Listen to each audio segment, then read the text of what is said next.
ದರ್ಶನ್ ಶಿಫ್ಟ್ಗೆ ಹೆಚ್ಚಿದ ಒತ್ತಡ, ಪರಪ್ಪನ ಅಗ್ರಹಾರದಲ್ಲೇ ಉಳಿಸಿಕೊಳ್ಳಲು ವಕೀಲರ ಹರಸಾಹಸ. ಚಿತ್ರದುರ್ಗದ ರೇಣುಕಸ್ವಾಮಿ ಕೊಲೆ ಪ್ರಕರಣದಲ್ಲಿ ಜೈಲು ಸೇರಿರುವ ನಟ ದರ್ಶನ್ ರನ್ನ ಪರಪ್ಪನ ಅಗ್ರಹಾರ ಜೈಲಿಂದ ಶಿಫ್ಟ್ ಮಾಡಲು ಜೈಲಾಧಿಕಾರಿಗಳಿಂದ ಒತ್ತಡ ಬರ್ತಾ ಇದೆ. ಹೀಗಾಗಿ ಕೋರ್ಟ್ ಮೊರೆ ಹೋಗಲು ಅಧಿಕಾರಿಗಳು ತಯಾರಿ ಕೂಡ ಮಾಡಿಕೊಂಡಿದ್ದಾರೆ.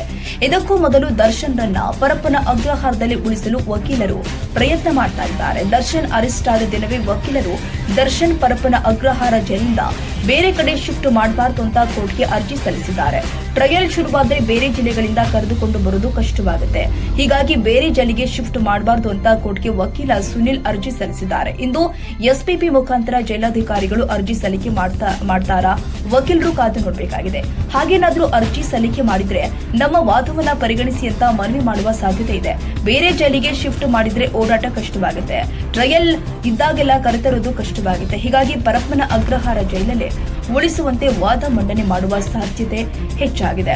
ಪರಪ್ಪನ ಅಗ್ರಹಾರ ಜೈಲಿಗೆ ಇಂದು ಜೈಲು ಎಡಿಜಿಪಿ ಬಿ ದಯಾನಂದ ಭೇಟಿ ನೀಡಲಿದ್ದಾರೆ.